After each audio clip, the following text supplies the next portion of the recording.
Ayat hari ini adalah Kejadian 44, ayat 25-34.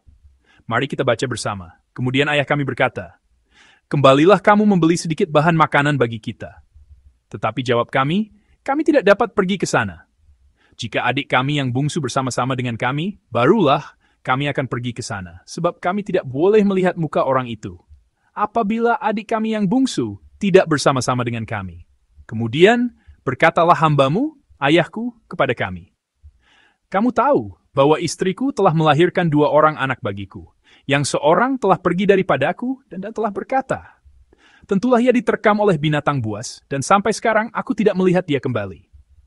Jika anak ini kamu ambil pula daripadaku, dan ia ditimpa kecelakaan, maka tentulah kamu akan menyebabkan aku yang ubanan ini turun ke dunia orang mati karena nasib celaka. Maka sekarang, apabila aku datang kepada hambamu, ayahku, dan tidak ada bersama-sama dengan kami anak itu, padahal ayahku tidak dapat hidup tanpa dia, tentulah akan terjadi, apabila dilihatnya anak itu tidak ada, bahwa ia akan mati, dan hamba-hambamu ini akan menyebabkan hambamu, ayah kami yang ubanan itu, turun ke dunia orang mati karena duka cita. Tetapi hambamu ini telah menanggung anak itu terhadap ayahku dengan perkataan, jika aku tidak membawanya kembali kepada bapa, maka akulah yang berdosa kepada bapa untuk selama-lamanya. Oleh sebab itu, baiklah hambamu ini tinggal menjadi budak tuanku menggantikan anak itu, dan biarlah anak itu pulang bersama-sama dengan saudara-saudaranya. Sebab masakan aku pulang kepada ayahku? Apabila anak itu tidak bersama-sama dengan aku tidak akan sanggup melihat nasib celaka yang akan menimpa ayahku. Amin.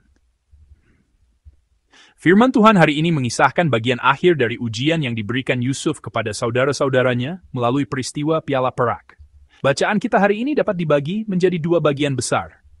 Bagian pertama, dari ayat 27 hingga 32, berisi penjelasan Yehuda mengenai keadaan ayahnya, Yakub. Dari kedua anak yang dilahirkan Rahel, Yusuf telah dianggap tewas diterkam binatang buas. Dan kini Benyamin, satu-satunya yang tersisa, juga terancam akan hilang. Ayah mereka, Yakub, mengungkapkannya dengan kalimat yang puitis dan emosional bahwa hidupnya akan turun ke dunia orang mati dengan sedih karena uban ini.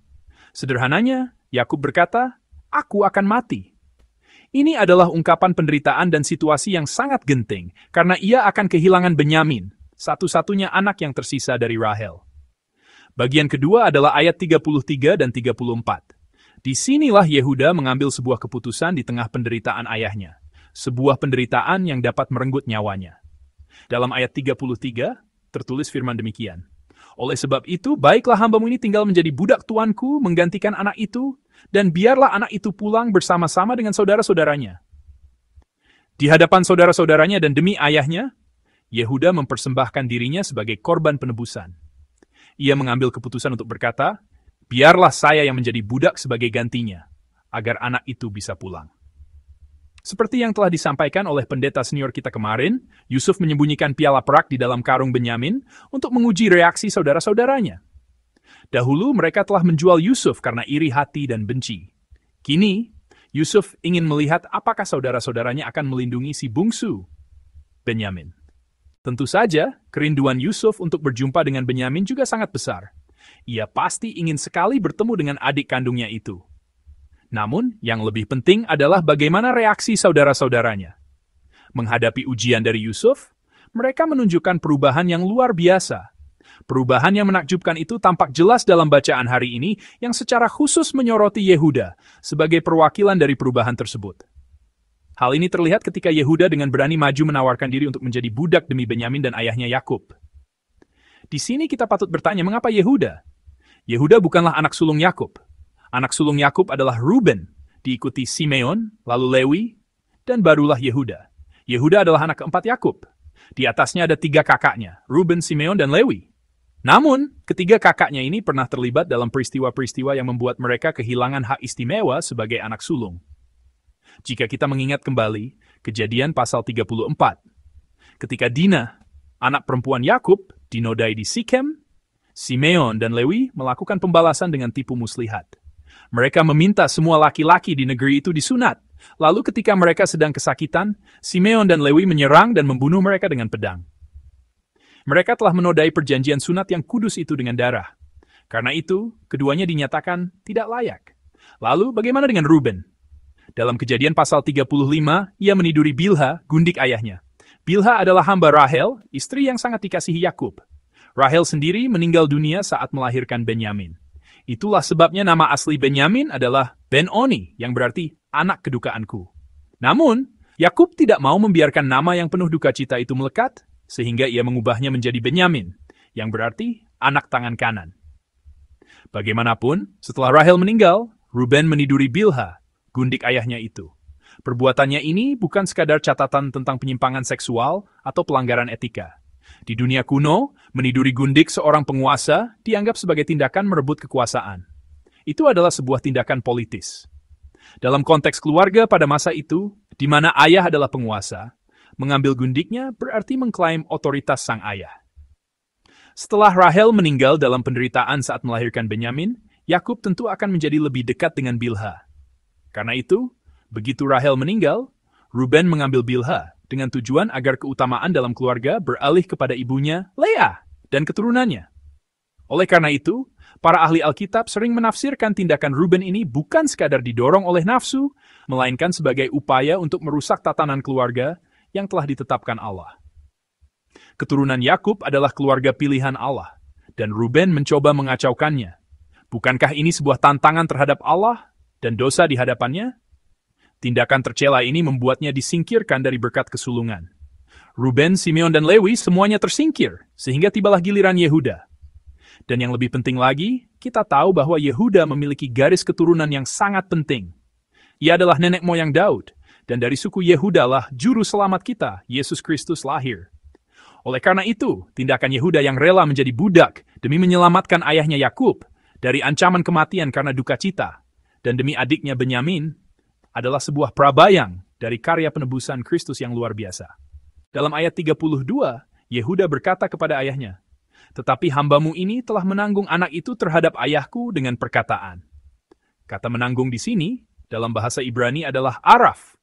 Dan kata ini bukan sekadar berarti menjamin. Kata ini bermakna bertanggung jawab dengan mempertaruhkan nyawa. Mempertaruhkan nyawanya sendiri. Yehuda menyerahkan seluruh keberadaannya demi keselamatan saudara-saudaranya dan kedamaian hati ayahnya. Ia mempertaruhkan nyawanya. Pengorbanan untuk menyelamatkan semua orang, dan pengabdian yang luar biasa ini terpancar melalui sosok Yehuda. Dan sosok inilah yang menjadi gambaran yang menunjuk pada salib Kristus. Bacaan kita hari ini mengandung Injil penebusan Yesus Kristus.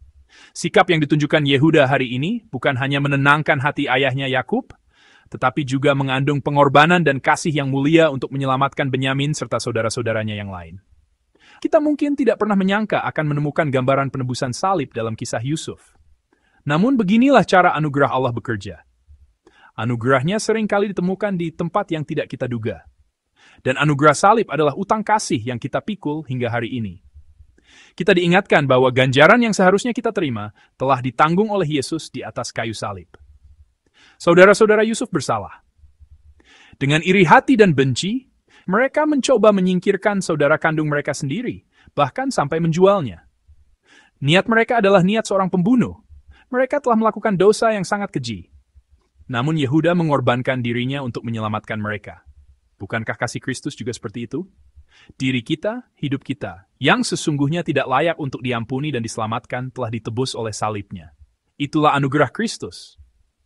Itulah kasih Allah. Kita telah menerimanya, dan kini kita adalah orang-orang yang berutang kasih.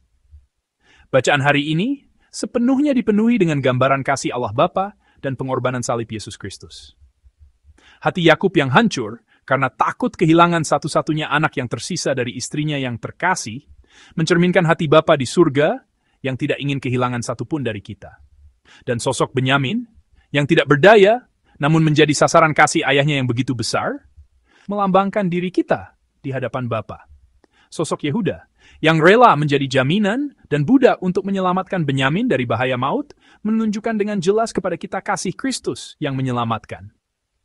Kita semua adalah orang-orang yang telah ditebus oleh kasih yang luar biasa ini melalui salib. Pendeta John Stott pernah berkata, salib adalah tempat di mana kasih Allah dinyatakan paling jelas, dan pada saat yang sama, tempat yang paling jelas menyingkapkan tuntutan kemuridan kita.